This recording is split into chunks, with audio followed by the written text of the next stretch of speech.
Pembelajaran 4, tema 1, organ gerak hewan dan manusia. Subtema 1, organ gerak hewan, kelas 5. Apakah sudah siap belajar? Ya, mari kita mulai. Tujuan pembelajaran 1. Dengan mengamati gambar peta, siswa dapat mengidentifikasi kondisi geografis pulau-pulau di Indonesia secara tepat. 2. Dengan membuat informasi, siswa dapat menyebutkan kondisi geografis wilayah Indonesia secara benar. 3.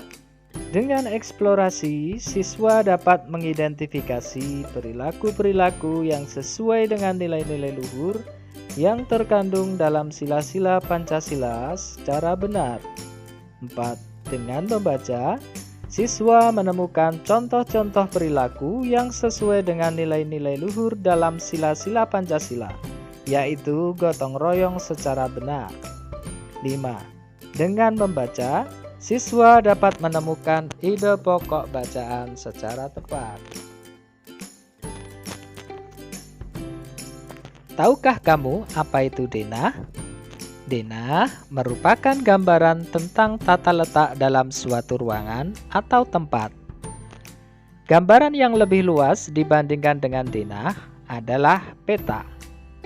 Peta merupakan gambaran dengan menggunakan skala tertentu mengenai suatu daerah. Coba perhatikan denah kelinci berikut.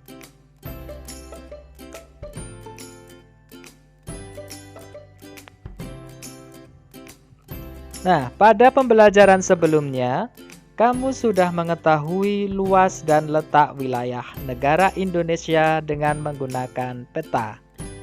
Dengan peta, kita juga bisa mengetahui kondisi geografis negara Indonesia. Mari kita simak.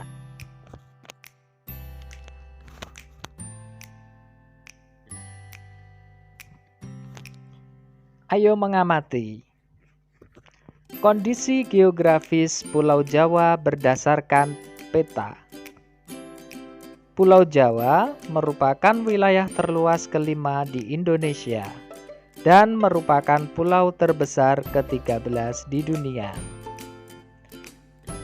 Pulau yang relatif muda dan sebagian besar terbentuk dari aktivitas vulkanik dengan deretan gunung-gunung berapi.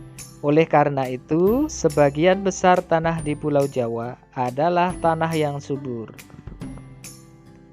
Pantai yang terkenal di Pulau Jawa yaitu Pantai Pangandaran, Parangtritis, dan Pacitan. Dataran tinggi Dieng ada di Wonosobo, Jawa Tengah.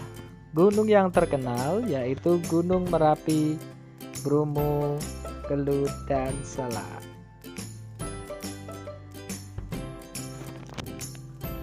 Kondisi geografis Pulau Sumatera berdasarkan peta. Pulau Sumatera merupakan pulau terluas kelima di dunia. Merupakan wilayah perairan sehingga banyak terdapat daerah rawa. Di wilayah timur terdapat banyak sungai besar seperti Sungai Musi, Batanghari, Asahan, Indragiri, dan lain-lain. Adapun di wilayah barat sampai selatan membentang Bukit Barisan. Di Sumatera banyak terdapat gunung berapi aktif seperti Marapi, Talang, Sinabung, dan lain-lain. Kondisi geografis Pulau Kalimantan berdasarkan peta. Kondisi geografis Pulau Kalimantan, wilayah Kalimantan didominasi oleh hutan hujan tropis yang kaya akan pohon berkayu besar. Di Kalimantan bagian selatan terdiri atas dataran rendah, pantai, rawa, perbukitan, dan pegunungan. Di bagian tengah terdapat pegunungan Maratus yang membujur dari utara hingga selatan. Di bagian timur terdapat daerah berbukit yang ditumbuhi oleh hutan primer, hutan sekunder, semak belukar, dan padang ilalang. Di bagian barat, dataran rendah yang terdiri atas rawa monoton, rawa banjir, rawa pasang surut, dan daerah aluvial. Pada daerah ini ditumbuhi hutan bakau, hutan rawa, dan lahan dengan berbagai jenis rawa. Kondisi geografis Pulau Sulawesi berdasarkan peta. Kondisi geografis Pulau Sulawesi, wilayah ini merupakan daerah yang terjal dan berbukit-bukit, sehingga memungkinkan untuk memiliki sungai-sungai yang terjal dan pendek karena terbatasi oleh bukit-bukit tersebut. Di Sulawesi banyak terdapat palung laut dan basin, sehingga basin-basin tersebut membentuk seperti Selat Makassar, Laut Flores, dan Laut Banda. Basin atau lubuk laut, bentuk basin membulat atau agak memanjang. Potongan melintangnya berbentuk huruf U karena memiliki tebing yang curam dan dasar yang mendatar. Di Sulawesi terdapat 41 gunung. Sebagian besar wilayah Sulawesi merupakan daerah vulkanik. Kondisi geografis Pulau Papua berdasarkan peta. Kondisi geografis Pulau Papua.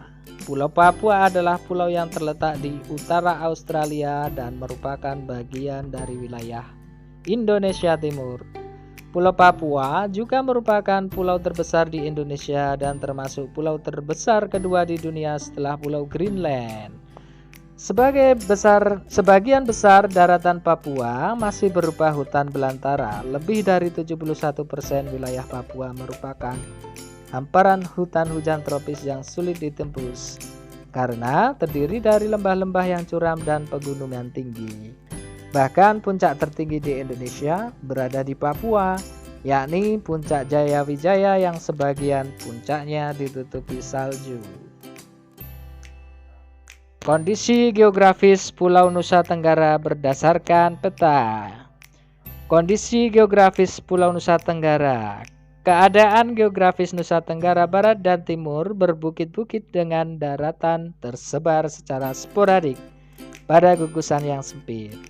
Pada pulau-pulau yang dominan, permukaannya berbukit dan bergunung-gunung diapit daratan tinggi atau perbukitan dengan kondisi kemiringan tanah yang curam. Dengan kondisi yang demikian, lahan pertanian sangat terbatas, baik pertanian basah ataupun kering. Ayo mencoba. Setelah kamu mengetahui kondisi geografis wilayah negara Indonesia, sekarang giliranmu untuk mengetahui kondisi geografis wilayah tempat tinggalmu. Gambarkan ke dalam sebuah peta sederhana. Berikut adalah contohnya ya.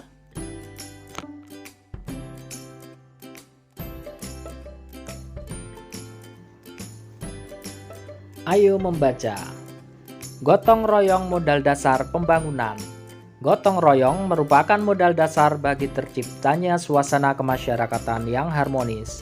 Mengapa demikian? Karena dengan bergotong royong, masyarakat akan sering melakukan silaturahmi dan kerjasama, sehingga terjalinlah solidaritas. Seiring dengan munculnya rasa solidaritas inilah, akan muncul juga rasa empati dan simpati di antara masyarakat yang akan mempererat dan memperkuat hubungan masyarakat. Tidak ada perbedaan dalam prinsip gotong royong. Gotong royong adalah kerjasama, memeras keringat secara bersama, dan perjuangan saling bantu-membantu secara bersama. Gotong royong dilakukan demi mencapai tujuan bersama, tidak mempedulikan agama, suku, ataupun golongan. Prinsip-prinsip gotong royong sangat bermanfaat bagi pelaksanaan pembangunan nasional, karena semua masyarakat merasa saling memiliki. Masyarakat juga merasa mempunyai tujuan yang sama, yakni terwujudnya kehidupan yang sejahtera. Dengan bergotong royong, segala program pembangunan yang pemerintah akan dapat dilaksanakan dengan baik tanpa adanya ketidakharmonisan masyarakat. Dari bacaan tadi, sebutkan ide pokok masing-masing paragraf pada teks gotong royong modal dasar pembangunan.